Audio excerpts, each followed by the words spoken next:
So yeah, it would be nicer to be in 3D in a room in Barcelona together. But hey, the wonders of technology, we're living in the Zoom era. So we can still virtually gather and have some good conversation about the challenges and opportunities around publishing and some of the options there. I don't know about you, but I have already been taking a very lengthy Word document open with lots of notes from this morning, the 2 earlier sessions. And while I'm sure we'll continue and touch on some of the issues that we've already discussed, this session, the aim is to focus specifically on the kind of end processes of publishing. So we're talking about fine-tuning our papers. And yeah, so to think specifically around research outcomes and the processes of publishing. To do so, we have a wonderful panel. I will give a brief introduction and then invite you guys to give some opening remarks. We have Arantza Arana, who's Senior Lecturer in International Relations at Northumbria University, also a member of the wonderful UAC's committee, and has expertise on EU external relations, particularly in relation to, I understand, Latin America and Mediterranean regions. Arantza's also published really widely on aspects of regional integration. We've read some great work on Brexit and Gibraltar and that sort of thing. We also then have Charles Roger, who is Assistant Professor and Beatriu de Pinos Research Fellow at the Institut in Barcelona, if I'm pronouncing that right. Charles researches and publishes on how changes in global governance systems shape our ability to address cross-border problems for good and ill. And his publications have had topical focuses on the fields of climate change and international trade and finance. And then last but by no means least, Rachael Dickson. He is Research Fellow at Birmingham Law School, who specialises in socio-legal research and is working on a project called Everyday Cyborgs that looks at moral and normative issues of law relating to smart and implanted medical devices and how they impact on persons using them. Rachael's also previous chair of UAC's Graduate Forum, so it's particularly nice to have her return to a very familiar setting of the DTA, and now serves on the editorial team of JCER Journal. So there's a whole lot of wisdom here to be gleaned. And to start us off, if I may just ask each of our panelists to say a few words, perhaps of introduction to yourself, but also maybe more particularly to introduce, reflect on your experiences of publishing in academia today. And then we'll jump into a couple of specific questions to kind of take us through some of the different phases of and stages of publishing, if that sounds good. Can I ask to just go in that order mentioned? So Arantza, could you start us off? Okay, so well, thank you. Thank you very much for organizing this doctoral training session. I think it's extremely important for students, but also for us, for members of the committee and other staff members to get to know PhD students. It works both ways. It's beneficial in both directions. And thank you for inviting me to this panel. I would like to mention 3 points, and then obviously we will have time for questions. But in relation to the 3 points, the first one is in relation to choosing a journal, because I believe that the title of the panel is fine-tuning your paper. So let's start with choosing a journal. And I'm going to self-reflect in particular on the mistakes that I made myself as a PhD student, and later on as an early career researcher also. I did not pay enough attention to the journals that I was targeting. I was not aware of things that you were meant to do that truly nobody really tells you. You have to look at the editorial team. If you don't recognize any of the names, that's probably not the right journal for you. You need to look at the aims of the journal, because we are part of IR, politics, etc. So it's quite clear that some journals have a very particular political stand and will favor papers that follow to some extent those political stands. And depending the geographical area, that's even more important. For example, if you're going to publish on Latin American topics, you should be aware of the kind of, again, political stance that you are going to confront, not just from the editorial team, but also from reviewers. We could think about specific examples, but without saying particular countries, there are many debates, very clear debates, where you will find that some people will be on one side of the debate. And that is the kind of thing that you should be able to read between lines and identify when you look at the descriptions of a journal. Something that is also very important is, especially for PhD students and early career researchers, is the timeline. Some journals, because they have a really high impact, they are heavily targeted, and that means that you will have to wait for an outcome for months. And that will affect also if your paper, and I'm talking now about the British context, if your paper will be part of this ref or the following ref. It is important, if you're applying for jobs, to have things at least approved. That's why the timeline that you have in mind has to be in line with the timeline of the journal. Language is also important, but there is a connection. I was listening to the previous panel. There's a connection between the previous panel and this panel in terms of dissemination, but also in terms of impact. For example, the future, when you try to look at the impact of your work, when you try to create a name for yourself and a clear profile, people will look back at what you have done. So following the advice of both Maria and Matthias from the previous panel, I would like to emphasize that everything that you do will help you to create a very specific profile of yourself. And that is important that you have in mind when you target the specific journals. When it comes to applying for jobs, there are some expectations, depending on the job description, there are some expectations about some journals in particular.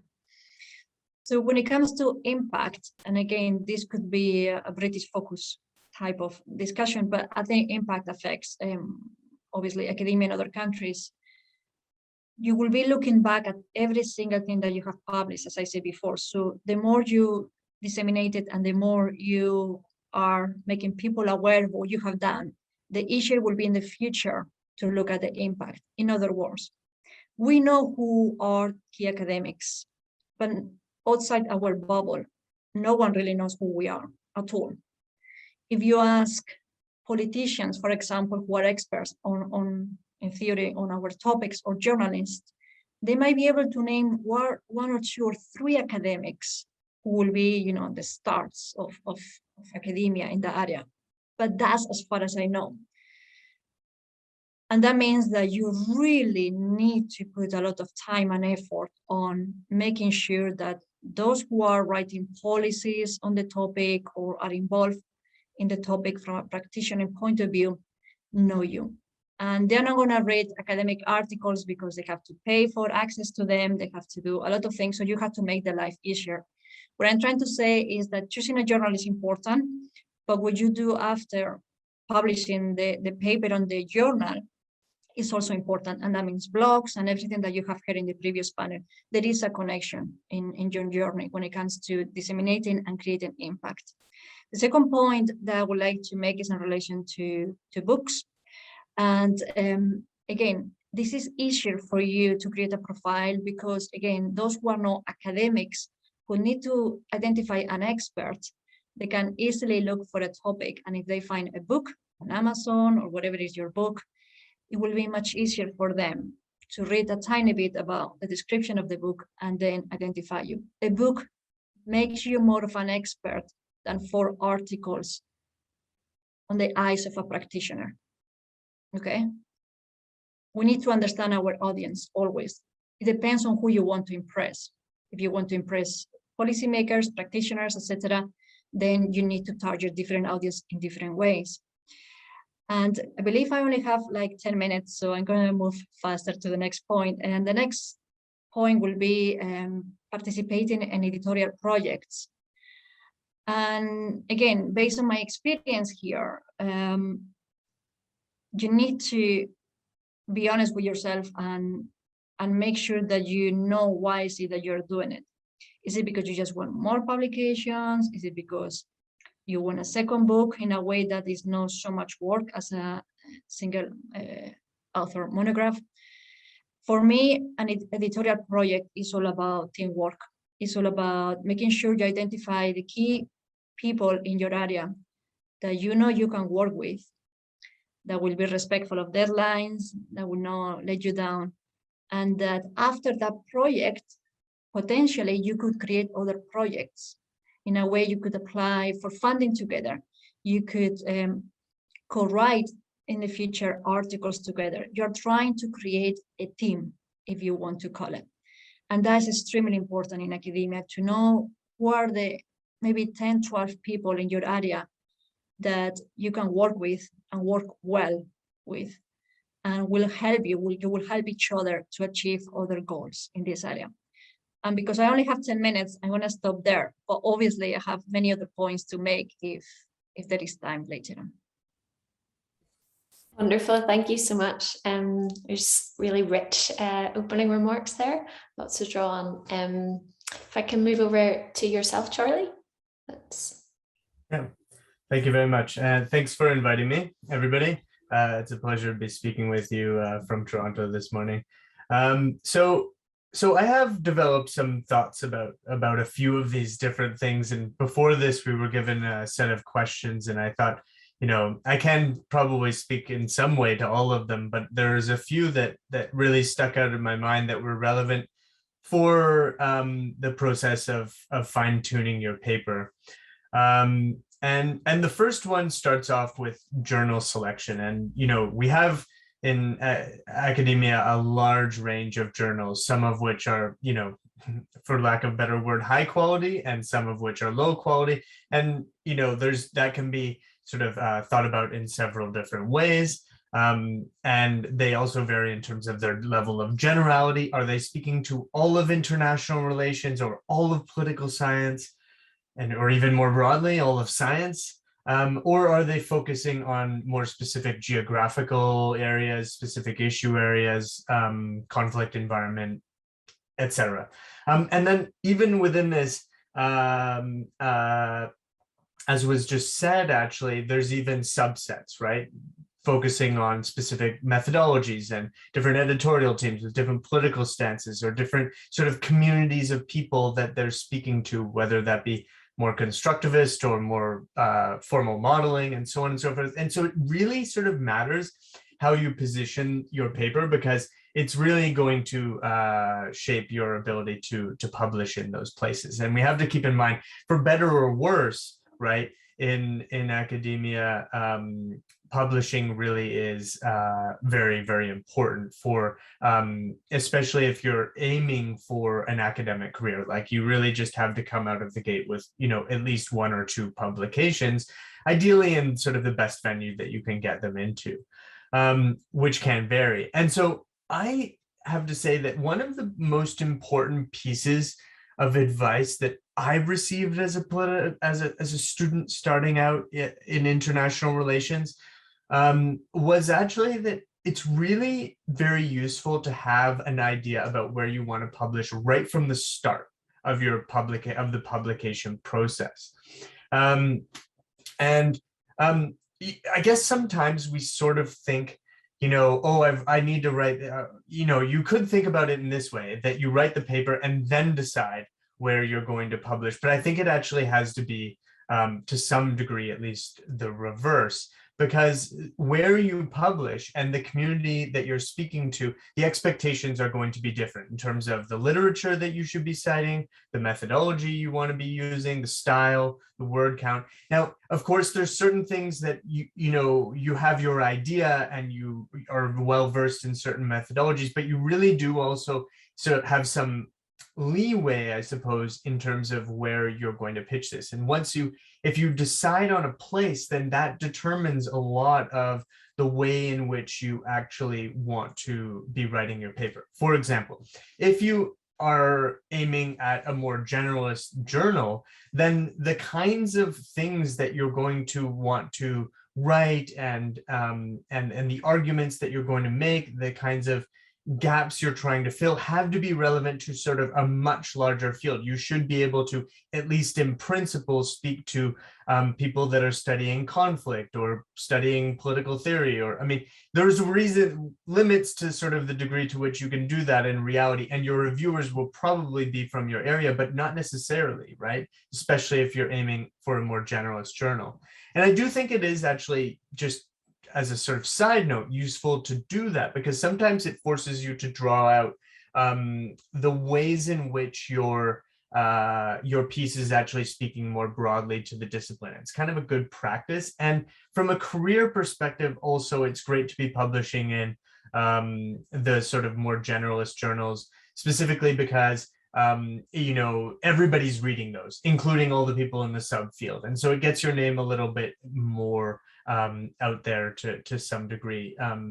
Now, that's not to say that subfield journals aren't important, but as a scholar who's written a lot about climate change, when I first started writing in the area, one of the things that I found problematic about it was that a lot of the people publishing that were doing it purely in subfield journals. And so as a result, this wasn't resonating in the broader discipline. That now is changing. But I made a choice very early on that I wanted to be publishing about climate change in ISQ, in, you know, whatever like the bigger sort of, or like the more generalist journals are, right? So I think that there is value there, but the point that, returning to sort of the central point that I was making, is that if you do decide to go for a subfield, then the discussion that you're going to want to be writing, the literature that you are citing, the gap that you're trying to fill can be very different, right? And there's no real right or wrong there, but the thing is that if you have an idea about where you want to land, then that can actually be determined and factored into a lot of the writing process. And you should be thinking about writing your piece quite differently based on that. The other thing, just generally speaking, in terms of, maybe this is like more of a strategy thing, I guess, but one thing is that it's, in publishing, there's, you know, we want to aim as high, you should probably try to aim as high as possible, right? Aim for the best journal, and that doesn't mean international organization or APSR, but the best journal for this particular paper that you're writing. Because the reality is that you can always sort of move down the ladder of journals to the place where it eventually lands. And if you're aiming high, you have to accept some risk that it's not going to work out, right? In that particular place, the first place that you go. So you may end up submitting to several different journals depending on the particular piece in question. But the one thing is that I think it's like the biggest tragedy, let's say, would be to have a great piece that is underplaced because you never tried in the first place.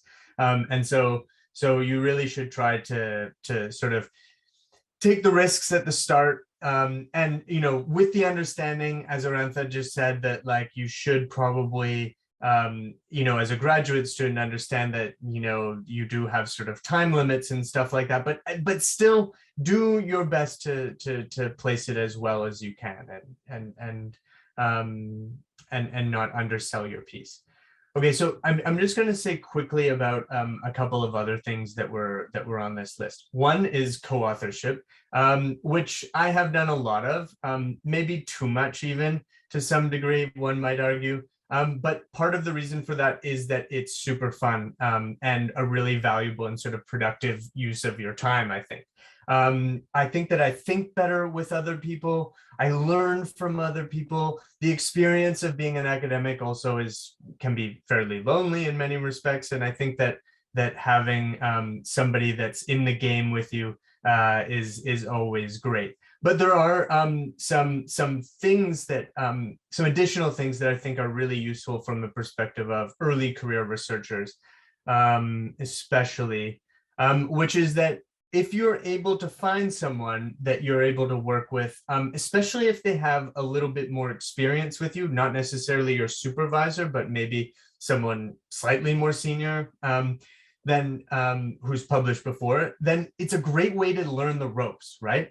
You don't, apart from sessions like this, which I would say are actually, unfortunately, exceedingly rare. I mean, our programs rarely are giving sort of concrete advice about the publishing process. So where are you going to learn some of those details or about sort of reality of being in this field? One of the ways is through co-authorship, where you're able to learn a lot about the style of academic writing, the process of academic writing, how to do research, how to sell your research, how to actually sort of navigate the publication process, including these, the journal websites and so on and so forth.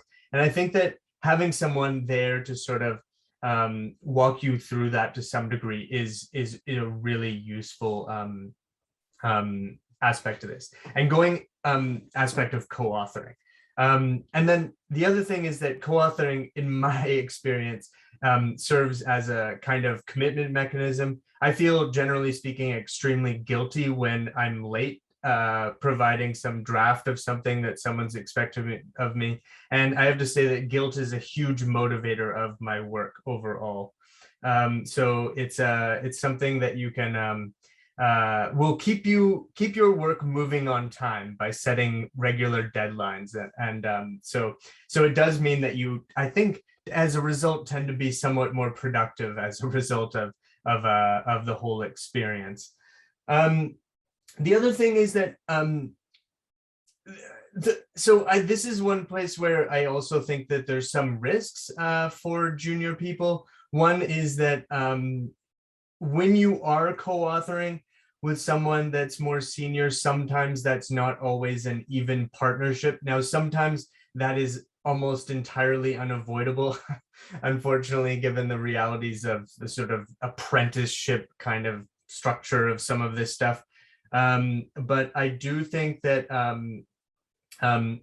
apart from, but that you should try to sort of limit that aspect of it. I mean, ideally you want, and the way that a co-authoring relationship should feel is that it's a genuine partnership where you are both contributing ideas, pulling your weight in the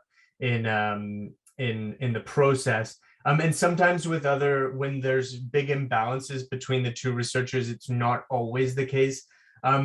Hopefully that's not true in your specific instance, but it is something that I think that you should aim towards. And as I said, sometimes it's inevitable right at the start, but you can move beyond that, and that is a choice, right? On the other hand, if you're working with someone that's more at your level and they aren't sort of in that sort of partnership mentality and they aren't pulling your weight, then don't hesitate. And I would say do this as early on as possible.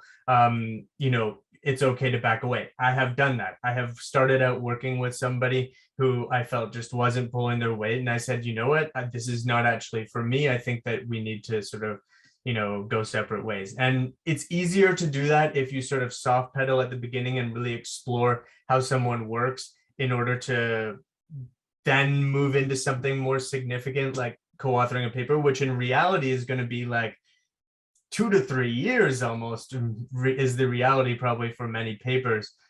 So make sure that you sort of scope out how this person works at the beginning, and finding ways to sort of feel that out is a useful thing. Again, I'm conscious of the time, but I will just say one final thing about conferences.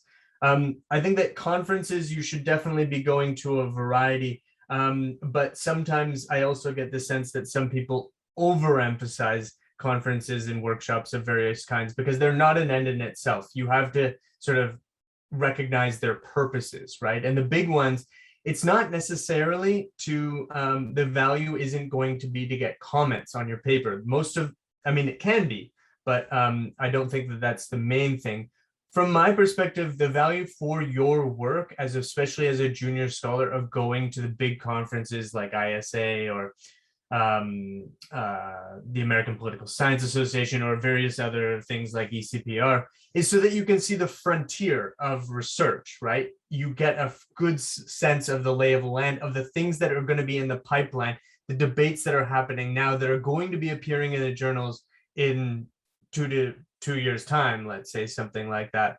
And I think that, you know, especially when you're a graduate student, prior to that, master's student, whatever, you're really reading the material and whatever from like 10 years ago, right? Like the debates are past that you're reading for the most part.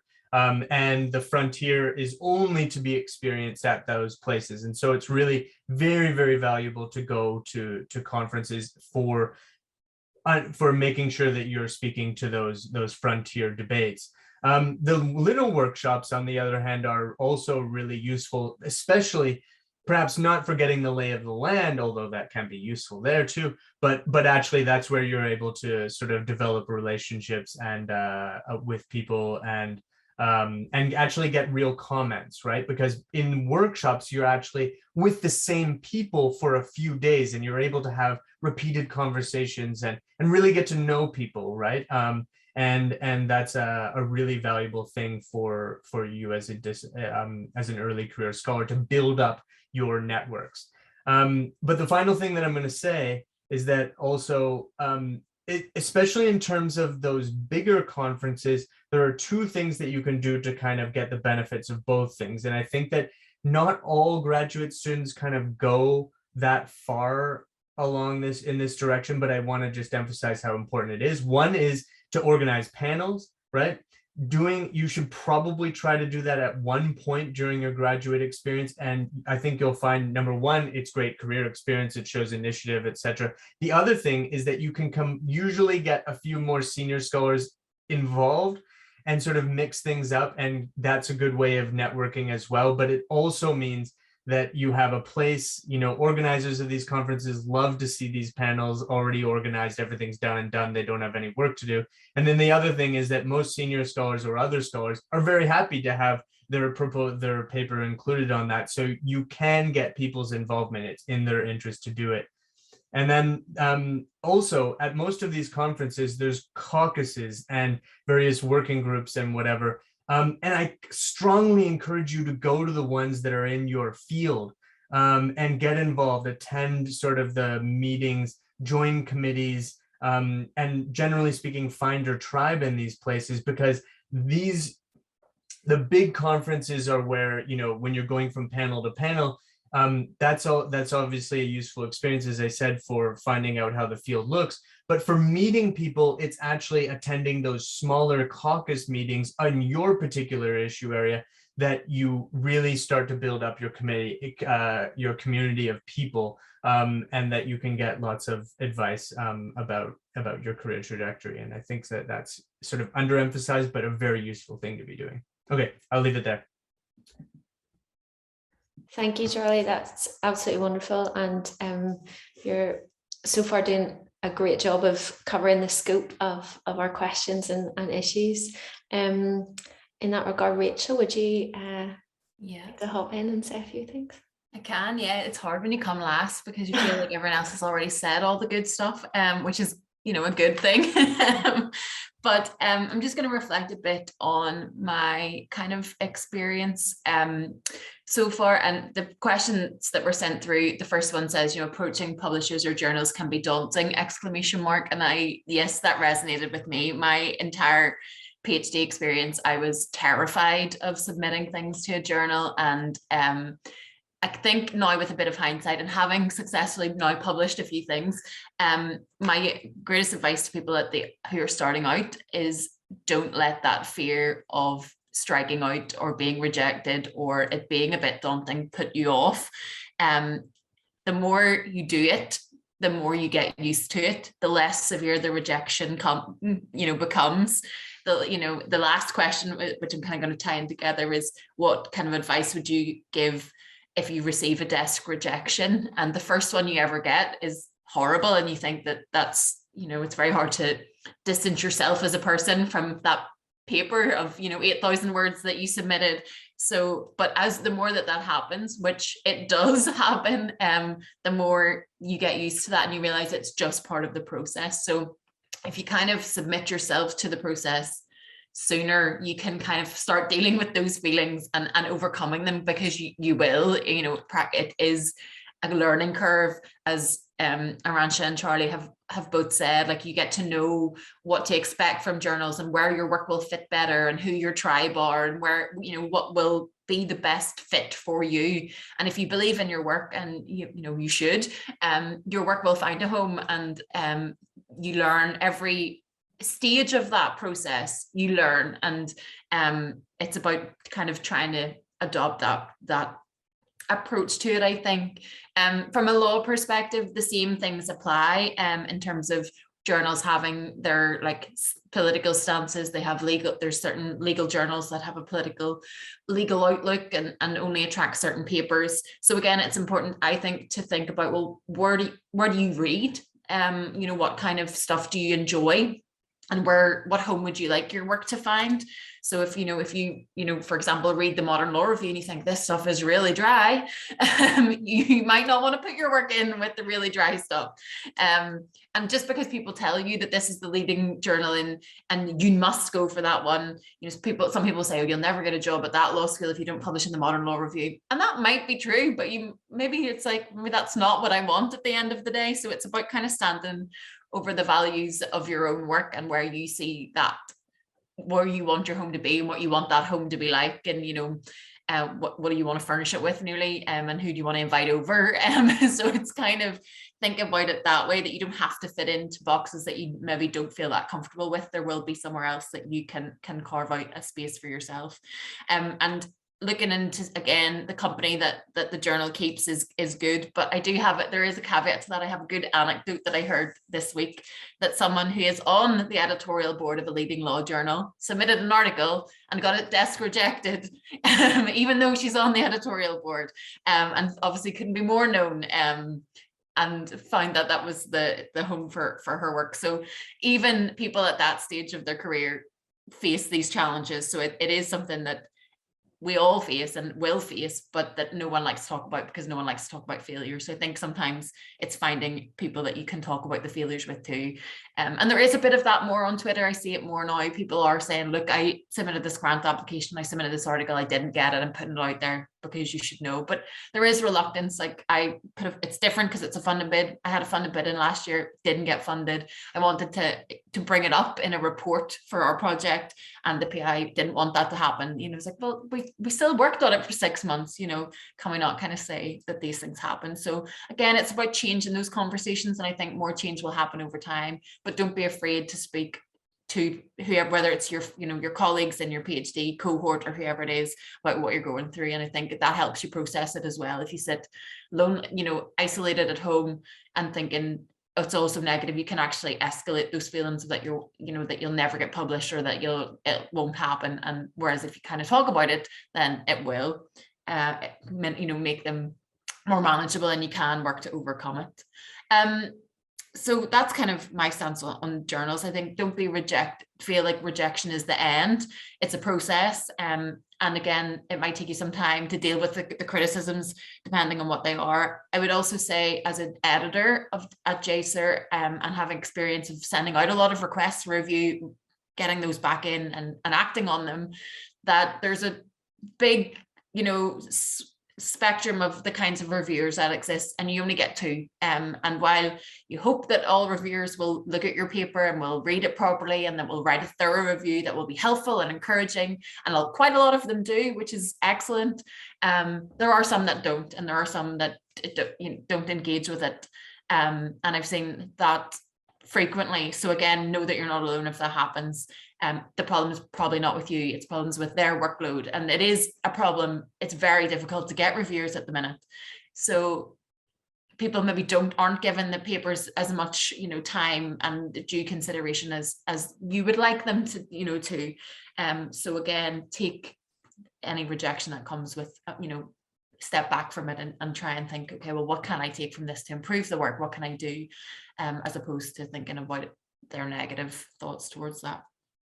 In terms of turning your research into a book, this is something that I've gone through quite recently. My book is now available for pre-order on Amazon, which is it's exciting moment actually to get there and to see that. It's something I never thought of that I would achieve. And while I'm terrified of the edits that I need to approve between now and the date that they've put on it, it's exciting. So go for it is really what I would say. It's similar, like producing a book proposal. It does take a bit of time, but your examiners can give you help in terms of, picking a publisher, and that's something you should ask about at your Viva. Is just say, I'd be interested in this. Can you advise me where to put it? I did that. It worked out really well for me. I submitted one book proposal and I got it, and it worked.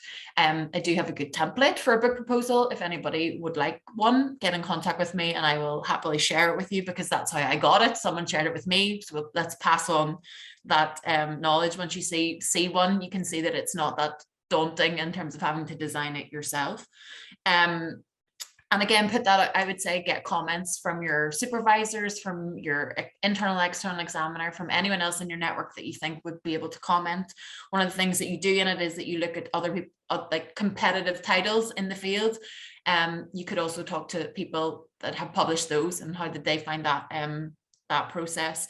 And if you get comments before, then that means that the publisher will have fewer comments. You can tighten up any gaps or holes in it. And I think that's worthwhile too. So again, it's something, don't discount yourself from a book because it seems daunting. I think it's, if it's something that you think your research will fit with, and as Arantza has mentioned, it will be very good if you want to make your name known and make yourself more widely known to like practitioners and things, then absolutely go for it. In terms of co-authorship, again, I found that really useful in overcoming my fears of publishing. It does depend on who you're doing it with. The project that I work on at the minute is very good, that the power and balance is not skewed. So we publish quite a lot in a co-authored fashion, but it is always the person that does the most work that's the lead author. So that changes depending on who's taking the lead on things. But again, that's not always the case, and I'm very aware of that. So I think it is that kind of finding that balance and knowing who you can work with and why you're working with them and what is it that you're set to gain from that. I'd say like invitations to contribute to things is a really good way to, again, overcome any fear that you have.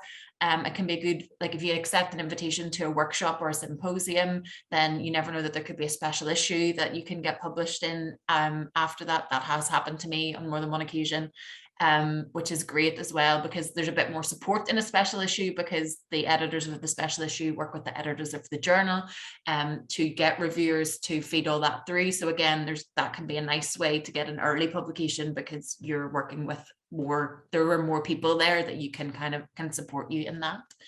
The book chapter, there's a question on book chapters as well, which is again something that I've done and I've had a very positive experience with. I have a chapter in a handbook and I find that really worthwhile too. In terms of writing for a slightly different audience, handbooks are more general, more people might read them. Special editions, while people from the ref, sometimes it's not necessarily considered as like the most prominent of publications. It's still a publication and it can still be worthwhile. So I would think about who are the editors of the special or the edited collection, and what are the timelines, and how new does the chapter have to be, and how much work will you put into it. But those are things to balance. But again, it could open you up, your network up, and introduce you as someone who's less known to a wider cohort of people within that field and beyond, depending on what kind of theme there is attached to the edited collection. So again, I think that is a worthwhile thing to do. And yeah, I think that's probably all my thoughts, but I'm happy to answer any questions that people have. Excellent. Thank you so much. That has been just such valuable. My Word document's way longer than it was when we started.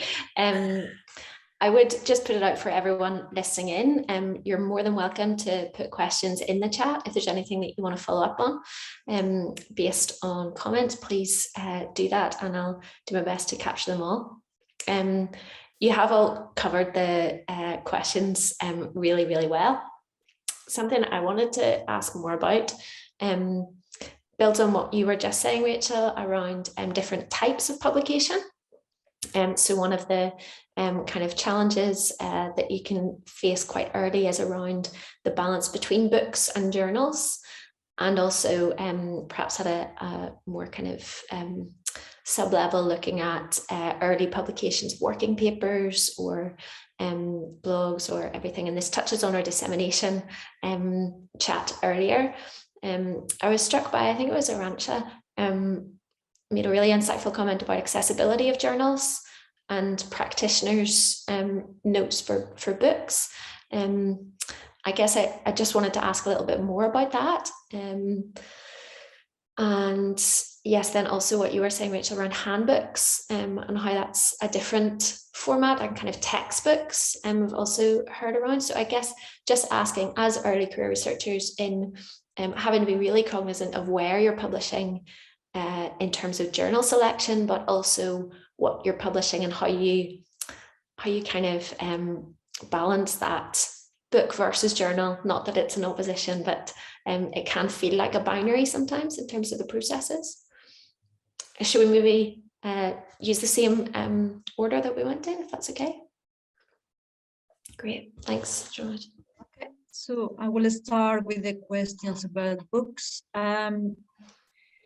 Something that I should have mentioned also is, again, I also didn't do with my book, is to launch your book. Because again, I can emphasize enough that there are so many books that are published every year, and you need to make your book stand up somehow. And it's a really good opportunity to make sure that people who will find out perhaps too late in their career about your book will find out at the right time. In relation to my book, they offered to me to have it as open source. And I was very lucky to have it, but also because of the topic, my first book is based on my PhD, so it's on European Latin American relations. And something that I discovered through my PhD is how problematic sometimes is for academics based in Latin American countries to have access to some books and sometimes some journals. So it was a really good idea for them to provide my book as, and other books should be completely free available. And through that, I could develop other conversations with academic space in Latin American countries. So accessibility is a huge problem that perhaps we are not so aware of because of our privilege at the end of the day, or the privilege of some of us. Anyway, in the UK in particular, which is where I am at the moment, we don't tend to have those barriers. And universities have access to pretty much every single journal article that you want, or you have a friend who might have access to it. But accessibility is a huge thing, and that links with the previous panel in terms of dissemination. There is no point in publishing anything and people cannot read it, and you need to put your work into it. You need to make sure that somehow they have access to it. As a PhD student, there was a book that I really wanted and I could not buy it. I contacted the editorial, different people at the editorials, and I ended up contacting the author. And the author was kind enough to give me the book. I was going to pay for it, but it was a present from this author. And that showed me how difficult it is sometimes to have access to some books that are actually quite good. And I have to say that some of the books that were extremely useful during my PhD were the ones that you will not find out a priori. And perhaps that is the issue, right? Because those that are out there, everyone have already used them and everyone knows about them. But the real gems are the ones that you actually need to properly look for. And again, going back to the discussion around accessibility, but also inclusivity, we are discussing more and more in the UK the idea of including authors in our papers and citing people that normally might not be cited for the wrong reasons. Again, I'm talking about accessibility here. Is a good practice to make sure that when you write a paper, that you include enough academics that represent the entire field and not just the field from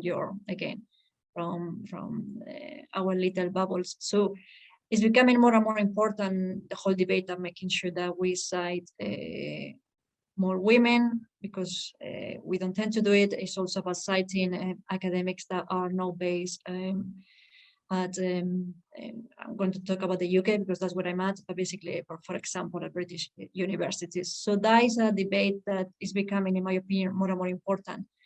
And we should definitely keep an eye on it.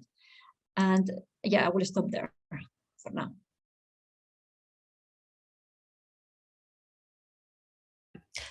Okay, wonderful. Oh, is it okay if do you want me to? Yeah, for sure. Yeah. Okay. So okay, thanks for this question.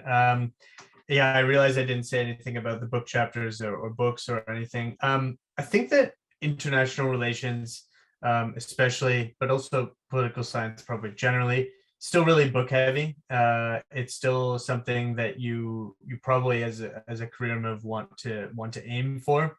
As a graduate student, that's a long-term project for the most part. I mean, I suppose every now and then I think, oh, this article should be like a book or something like that, or it could be a book, but really it's your dissertation. The way that I structured my PhD was to focus on, like, look, this is the book that I'm working on. That will be a long-term project. It'll come down the line, but in the meantime, I'm also going to be working on all of these papers, right? So I always envision them as being sort of separate things, not one that translated into the other per se. Maybe the reverse is true. There might be some articles that come out of my dissertation, but I didn't start off with articles that turned into books. The one piece of advice that I have about books especially is that it is difficult to publish your dissertation as a book. It faces, especially as an early career scholar, your work is looked at a little bit. It just faces an additional set of hurdles that a more senior scholar who's published a book already, you face a number of different obstacles in that process. And one of the things that is always sort of a basic challenge, but can be headed off to some degree but through some decisions very early on, is about the process of actually translating your dissertation into a book, right? And the way that I remember being told how to manage this was to write it as a book from the start, right? Rather than as a dissertation, because there is a difference in style, right? And inevitably it's going to be dissertation-y, right? There's aspects to, or expectations or you know, you are a novice, right, at writing a book. It's by definition your first one. And so there's a lot more challenges, right, in getting the style right, learning how to do it, all of those different kinds of things.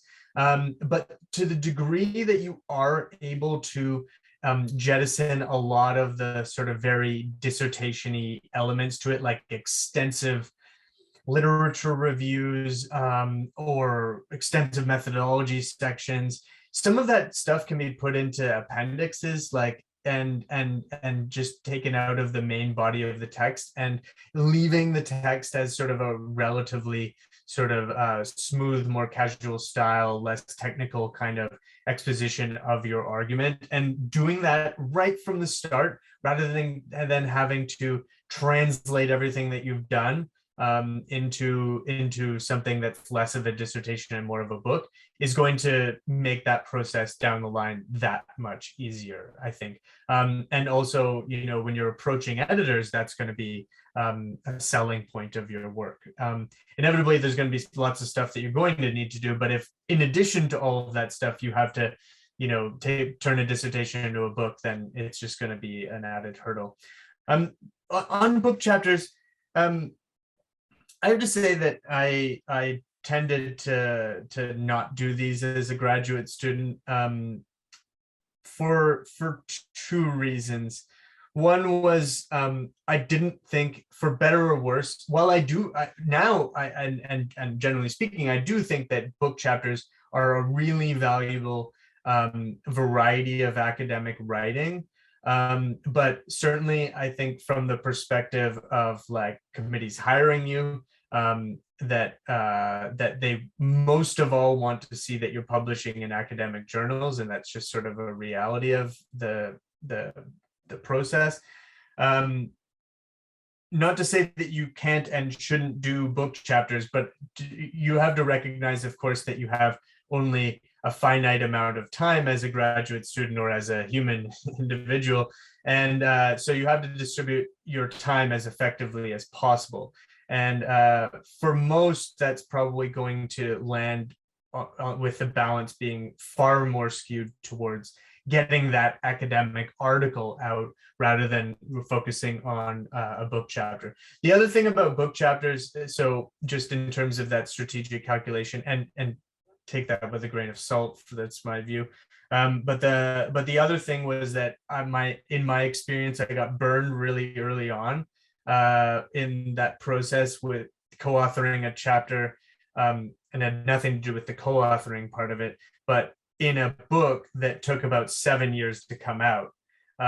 And that was just an absolutely horrific experience. I really did not feel that this like came out in a timely fashion, because the reality is, like, in contrast with journals, in contrast also, as Rachael sort of pointed out, with special issues of journals, which can be really useful, edited books proceed at the pace of the slowest person in the book, and you are not that book chapter is not coming out until that person gets their work done. So everything is held up by that. Whereas with the journals, if it's in a special issue, or of course if it's a single authored thing, that article will come out, and it doesn't matter what that last person is doing for the publication of your work. So as you know, in addition to sort of the job market calculation, in terms of just sort of the publication timeline, especially for early career scholars trying to get their work out as quickly as possible, I tend to say, don't do book chapters. I mean, again, sometimes it's unavoidable, right? You have people that you're working with that kind of are expecting you to do something, and that's, you just can't get around that. But at the same time, if you have the option, you should, my advice would be to very graciously say no and focus on getting the journal articles out, but recognizing that down the line, these can be a really valuable thing for you to be doing, and a super fun, different kind of academic output. That's great, thank you. Yeah, in terms of like what to do with the stuff from your thesis and whether to do a book or journal articles, it kind of depends on the nature of your work. So my experience was that my thesis was very difficult to break down into a series of articles. So I have one article kind of based on my thesis, which is kind of like a shrunken version, and then a book was more logical because it was so intertwined and everything was so interconnected that whenever I thought about trying to separate it out into like 4 publications, I just kept hitting the brick wall. So again, take direction on that, but you can maybe plan that in at the start. That's something I didn't do, was think about what am I going to do with this at the end. I was so focused on just doing the thing. So you could, if you're earlier on, you could be like, well, how can I structure the thesis, as Charlie said, in a way that it will then like be naturally either fitted to more journal articles, or, you know, into 4 nice journal articles, or into a book. But one of the benefits in terms of that is that it allowed me to use and explore other avenues that I didn't have room for in the thesis in other articles. So without too much extra research, like burden, like work burden, because you know, your thesis is limited in terms of how much you can write and what, you know, how long it has to be. So sometimes there's things that you're like, oh, if I had more room, or if I had more time, I would look into that X issue, and putting in a specific article which kind of like uses your expertise that you've gained from your thesis to examine this other side issue is a great way to again get another publication. that's relevant. So I would encourage you as well to keep track of those ideas and those things that you maybe have cut out or that you've sidelined along the way, and can you pick any of them up again, and use those to your advantage in terms of getting a publication. And I similarly, like your book, you can just like try and get your thesis published as a book, but you can also offer the publisher something additional to your thesis by being like, here is another chapter that I really wanted to put in there but didn't have time to do, and then that can be quite persuasive in terms of it's not just publishing a PhD thesis, which, as again, like mentioned, sometimes you get the idea that they're put off by just doing that. So that's kind of in terms of like textbooks, I think, and it might be a law specific thing. In textbooks, sometimes PhD students are exploited when it comes to textbook writing, because it's so an arduous task. It requires so much effort in terms of making sure that the information is up to date. And sometimes, so if you're invited to contribute to a textbook, I would just make sure that it's clear on what grounds you're being invited to do that. A handbook chapter is different because it's kind of like an edited collection, but it's kind of either methods focused or a specific topic focused. So that's okay, because you're still just kind of responsible for your one chapter and it will come out. A textbook can end up, will still be the lead like expert in that area's name on that textbook, Craig and de Burgh, EU law, I'm not saying that they have done this to anybody, but that's their textbook. And if you're asked to contribute, you might get an acknowledgement somewhere in the 5th page that says, yeah, this couldn't have been done without XYZ researchers.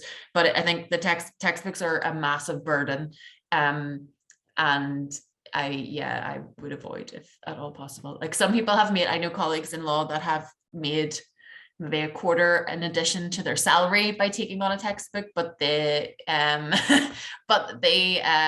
time that they have had to give up to do that, they have not had a holiday in maybe about 10 years. So it's about weighing up whether that really is worth it. So I think, especially if you're in the process of doing your PhD, it probably wouldn't be. Again, if that's something you aspire to later on, you can become Craig or de Burgh, the leader that does that. It's not sometimes it's like you feel that the time, everything has to be done in the 3 or 4 years of your PhD, but it doesn't. You have to do certain things so that you can progress to the next stage. But the opportunity to continue to develop your research profile that's the start. It's the start you will do.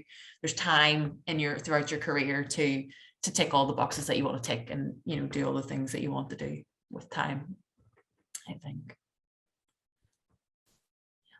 Yeah, that's great. I really appreciate the reality on, I think it's easy to feel pressure to achieve everything that you want to achieve in the first 3 years after your PhD, but recognizing that actually the whole process as a journey is really valuable. Again, I'll do a shout out for any questions, but I'm also happy to monopolize my position as chair. Feel free to fire questions in if you have them and you're listening in. This has all also been very pertinent to me, because I'm waiting on reviews on a manuscript for a book. So literally it's so relevant, and I'm very grateful for your insights. A bit of a curveball question around interdisciplinarity. So in the world of PhD funding, and as I'm sure you'll be quite aware, there can be quite a strong drive towards PhD scholarships and funding of interdisciplinary research. But it does seem in the world of publishing that it's a bit more compartmentalized and siloed, and you do have that kind of sectioning off into specific audiences and fields of research as you've kind of drawn out. I was wondering just any advice or reflections on navigating that. Is there a tension there, or is interdisciplinarity just good all around, or what should you, how can you navigate that one? Could we perhaps reverse the order if that's, I'm aware that Rachel's been asked to go last one. Yeah, that's okay. Yeah, that's fine. So I am an interdisciplinary researcher, and my PhD scholarship was on the basis of that. My work was interdisciplinary. So from the outset, yes, there is tension. You're always kind of like, am I in where you've one foot in 2 or more camps? And I had supervisors in 2 schools. I know you did too. So it's like, yeah, sometimes you're like, am I this enough? Am I enough law? Am I enough politics? Oh, there's also sociology out there. Am I not, do I need to put that in? But I think from a publishing perspective, again, there are challenges, but it comes back to those original questions we talked about finding a suitable journal. There are journals who are open to interdisciplinary work, and it's thinking like if you're reading I'm kind of ragging on the Modern Law Review, but they leave themselves open to it. If you read the Modern Law Review and you're like, oh, they don't publish any interdisciplinary work, they'd love to get my interdisciplinary work, but they probably wouldn't. So, but there are legal journals out like Social Legal Studies where they are, it's in the name is interdisciplinary. So I think it's about picking, again, the right outlet for it. If co-authoring is a good way to kind of assist with the interdisciplinary approaches, because, you know, the person who is more, for example, law, if you want to submit something to a law journal that is interdisciplinary in nature, you can put the law person kind of on there too. So there's the two of you working together, and then that's gets you in.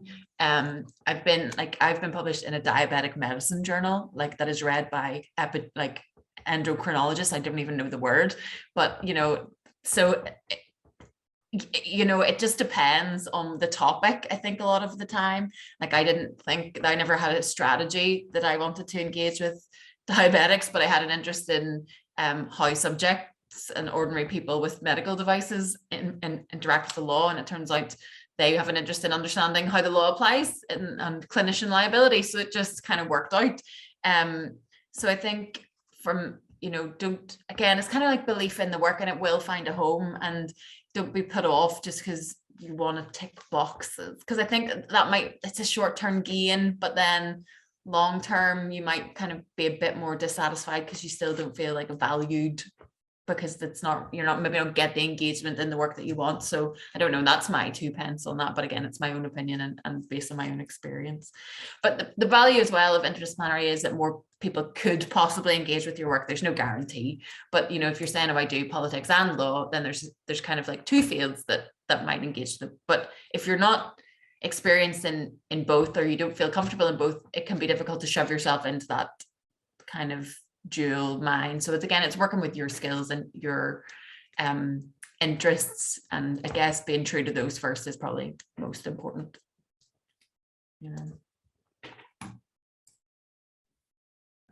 So yeah, interdisciplinarity. I this is an interesting question, because I wonder to what degree anybody would ever consider me an interdisciplinary scholar. But I will say this. One is that I benefit so much from reading lawyers and economists and sociologists, and I would say that at least 50% of my reading is from scholars outside of international relations and political science, right? Like at least, because I learn so much from these other debates that are going on in other places. Now, the one time that I have in just this year been sort of working on an article that is motivated by a number of sort of legal questions. And I was working with a number of, as a solo author, but working sort of in a workshop and book sort of special issue kind of format for something that would go into like a law journal. And I have to say that is a huge, huge challenge to sort of pitch my work and the way that I want to go about answering questions in a way that satisfies the expectations of another discipline. And so I don't really have some special insight into how to do that. But I do think that the whole experience is a humbling one in important respects, because there are just sort of big chasms in terms of, you know, especially between like the law and the kinds of debates that are going on there, and then the kinds of questions that a political scientist would ask about certain things. There's ways in which my work can exist without law, right? And in that sense, it's very important for me to be reading all of that. But at the same time, most of what I do is sort of taking the insights that I find there and then explaining how that's relevant for and how a political scientist should be thinking about it, right? And asking a different question about it, right? But I don't know whether that's exactly interdisciplinary work, because it's not like I'm exactly straddling these fields, but I do think that from the perspective of like getting ideas, learning, expanding your horizons, as and impact as a scholar, engaging with those other fields is incredibly valuable thing, and you learn a lot by and get a lot out of that translation process, right? I think though that taking things to the next level and straddling the field can be very challenging. The one area where I think that has worked, for instance, is that there are certain debates that I've been involved in, especially on sort of issues of transnational governance or private regulation or different things like this, that are genuinely happening increasingly across disciplines. Like the people that are talking in law are talking with management journals, are talking with sociology journals, are talking with political scientists. And that debate, for instance, has just evolved in a very interdisciplinary way. But I still think that that each sort of place has their own sort of kind of inflection on it, and it's great to be working across the fields in that way. But that's maybe a somewhat unique situation in my sort of personal experience as a scholar, right? Because that's just an area where there seems to have evolved a very fruitful debate, right, across all of these fields, and it is really useful to be co-authoring with those people. But that trying to push it too far and just for the sake of it, that debate has evolved in that way, but nobody's forced it, right? It just has evolved, and it's great that that's the case. But if I was to try to sort of very consciously say, like, I'm straddling all of these fields, then and especially in my experience of doing that in law in a slightly different area, that was like a real challenge. So I don't think that I wouldn't put the emphasis on it just for the sake of doing it. I don't know whether that makes me a bad scholar or something, but definitely learn from the other people that are working in other disciplines.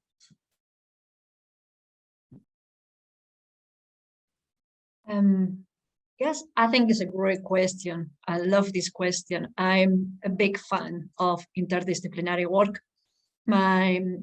For PhD students, they all are interdisciplinary. They all look at interdisciplinary projects. And I am a big defender of this. I know I tend to be the only one in the room when I say these things. I think subject areas are traditionally very territorial sometimes, the way people behave. And but I think over time that is changing, and I'm very glad. I think finally we are more willing to learn from other subject areas, and I think that's a very good thing. This is WASIS, this is EU studies, and obviously this is interdisciplinary. We have people from law, from politics, from IR, and more we can see people from sociology and language studies, economics, but that also will help you when it comes to apply for a job. I have colleagues who are not in a department of IR or politics. They're in departments of business, sociology, language, as I said before, law, etc. So it is, in my opinion, I think is more and more becoming the future, and we cannot run away from it, and especially if you're part of EU studies. There are obviously sort of negative aspects to it, because it can bring the imposter syndrome, because you're never good enough in any of the areas, because you're a human being, you cannot be an expert on everything, and you try to fit in everywhere. And it's the same what I was saying about looking at a journal to make sure you fit in.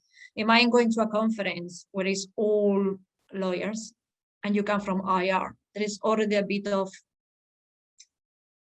the word is not rejection, but it can make you feel that you don't fit in. And the other way around, if it's all IRs and you have a lawyer, and that's just an example, but applies to absolutely every single subject area.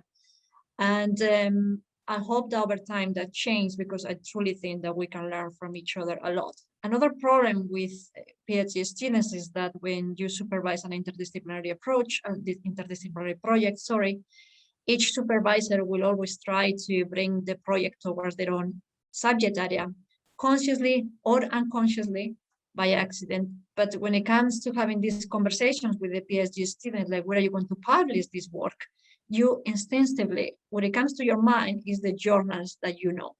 And the other supervisor will bring the other journals and so on. So it's a really tough job for the PhD student to decide which journal should I go for.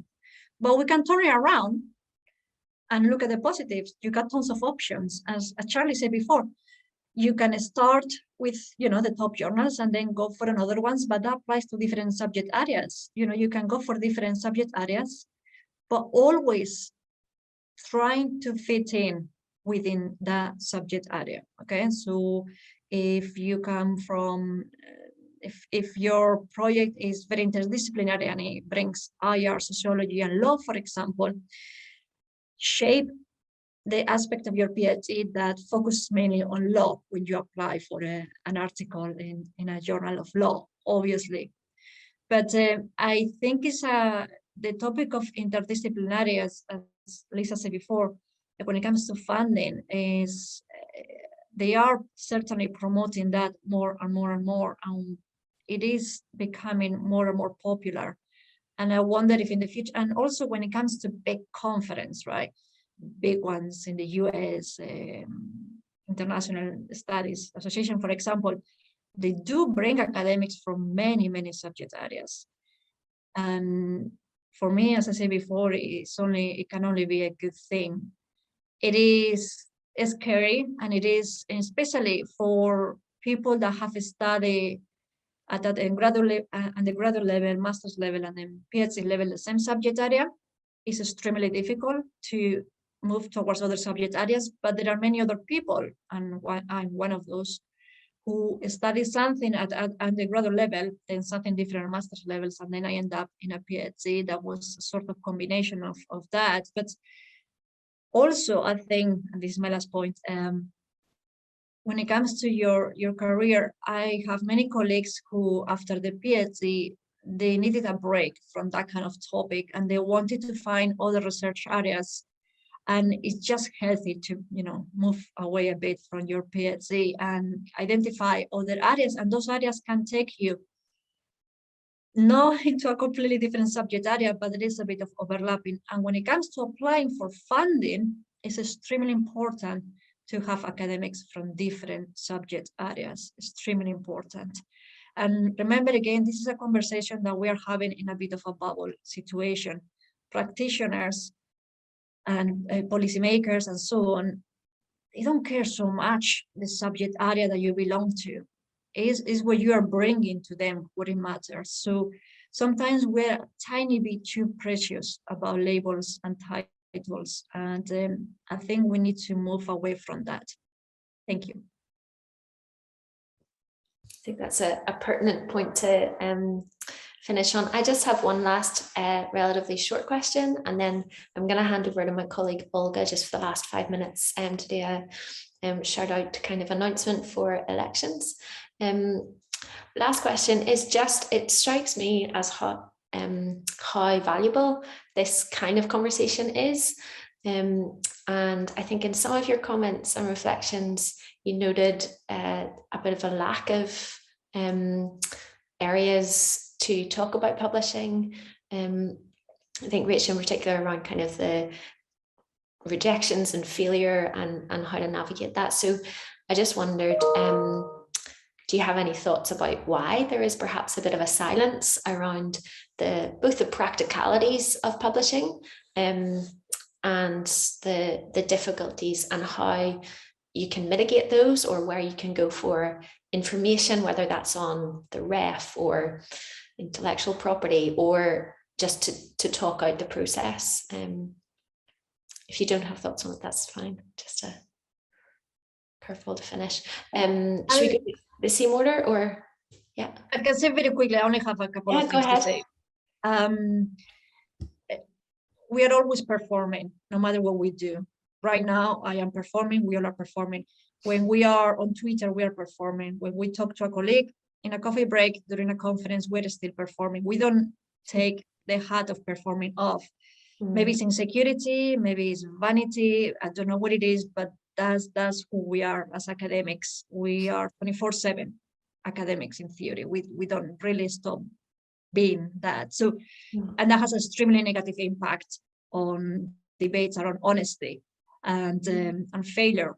No one teach you through your PhD years that it's okay to say I did something wrong. And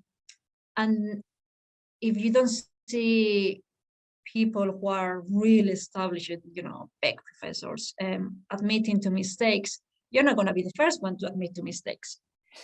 On the positive side, on Twitter, there is a lot of discussion about that, and I encourage people to follow those conversations, because every time, and this is going to sound a bit terrible, but every time I see someone putting on Twitter, yes, there's rejection, and it's a big name, I feel a tiny bit better. Not because the person failed, it's not about that. It's about the fact that, like, my goodness, if it happens to this person, it could happen to anyone. So I'm not so bad for failing.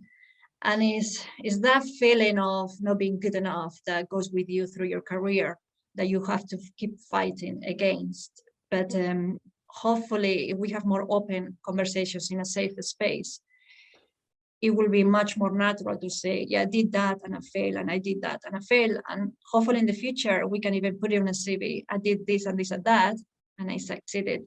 But I also did or tried to do this and this and this, and I failed, and that's okay. That's all I have to say. Thank you. That's wonderful. Thank you. I really appreciate that. Charlie, do you want to? Yeah, I don't have huge amounts to say, because what Arantza just said was actually really, really thoughtful, and everything I entirely agree with.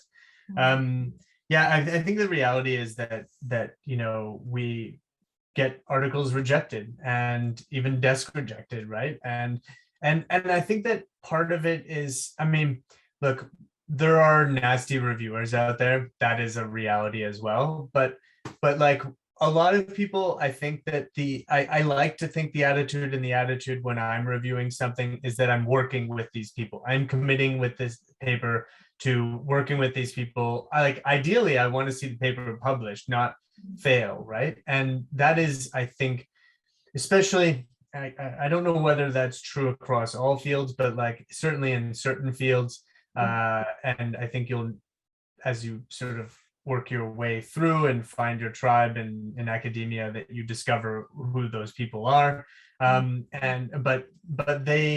That is, I think, the way that I approach it, and lots of other people will approach it, right? So the idea is not sort of necessarily to like have a smackdown of everything, right? It's a rejection is not necessarily like a big failure. Quite often, like, to go to that question about desk rejections, it's literally just like, this doesn't quite fit with like the aims of this particular journal, right? And that's not a bad reflection on your work, right? Like that's just saying, like, very honestly, there might be a better place for your work. Now there's others sometimes bigger issues at stake there, but the thing is, they've saved you a whole lot of trouble, right? At that point, like by actually saying you that. And then if you can think about certain things in that sort of way, then the sting of rejection is taken out a little bit. The other thing though is that in terms of rejection, apart from normalizing it, the one thing that you should always do is to learn from it, right? And if you get rejected, your article rejected from a journal, if a grant fails to go through, obviously, as I said, there's these nasty reviewers out there, but at the same time, there's people that engage honestly with your work, and you should be listening and reflecting on what worked, what didn't, what the problems are. Because those kinds of things are in some ways the most valuable kind of, the critical things that people say about your work. Those are the things where, even if the criticism is somewhat misplaced, the fact that someone is having some like problem with that like aspect of your work in some way, like they're not getting it or something, is something that you should be reflecting on. You're asking, why did this person misunderstand what I was trying to do in this particular piece? And if you just leave that on the table and then resubmit somewhere else without sort of trying to engage with that, think that through, incorporate that into your work, whether it's an article or grant or whatever it is, then you've missed out. And so you should really be trying to learn from those failures, in addition to sort of normalizing them as well, right? That's great. Thank you. Thank you, Charlie. That's really wonderful. Normalizing rejection, I think, is a powerful message. That's good. Yeah, I tend to agree. And I think like academia, it's full of overachievers. And I think we always have to remember that, we're all here because we like to try hard and do well. But that, it is normalizing it. So it's kind of being vulnerable, and nothing's going to change if no one speaks up. So those people that do post, like Arantza says, publish or post on Twitter and say, oh, I failed at this. And, you're like, oh, and it's kind of courage to make the rest of us then be like, oh, well, I've also, and you see that on those kind of posts that people then respond on, like, that happened to me last year, I didn't get that either, or whatever. And then there's a bit of solidarity amongst us ourselves, because we, it happens to everyone. So I think there is kind of like, find the people that you can, be a bit more vulnerable with, in terms of saying like, oh yeah, I tried for that thing and I didn't get it. I think I don't feel shame for trying as well. It's that thing, because there is no shame in trying, maybe it just wasn't your time. Like you can try and figure out why, the rejection happened. Sometimes it might be that the work wasn't ready, or that you needed more time, or there was other things going on that, distracted you from making it the best that it could be, or that it needed to be in that instance. So sometimes it's, thinking about the bigger, it's not just about the work and the effort. It's not just effort in equals output. It's sometimes there's a whole range of things, like the mood the reviewers were in, or the constraints, the time pressures that whoever is under. So it's just kind of stepping back from that. And to be really cheesy, I like this podcast called How to Fail. It's about an author writes it, and she produces it, and she interviews all these high-flying, famous people who've excelled in their fields, about, how have their failed, or have they ever failed? And all of them have. No one comes on the podcast and says, no, I've never failed. And her kind of tagline is, that if we learn how to fail, then we learn how to succeed better. So it's like that kind of, I kind of take that with me now, and it actually gives me a lot of strength and comfort, I think, in navigating all this. And that just like, either, try, if you fail, you figure out, try again and see what happens. And just kind of, sometimes it is just up to timing and all of those things. So take courage from that, I think, and just, try our best. It's all you can do, which is really, really cheesy and quite twee to end on, but hopefully not too contrite. I think it's a wonderful point to end on. I, for one, feel inspired and encouraged to go for it, and better equipped to do so. So just comes to me to say thank you so much to all three of you for giving up your Friday afternoons and sharing your wisdom and insights. It's been wonderful.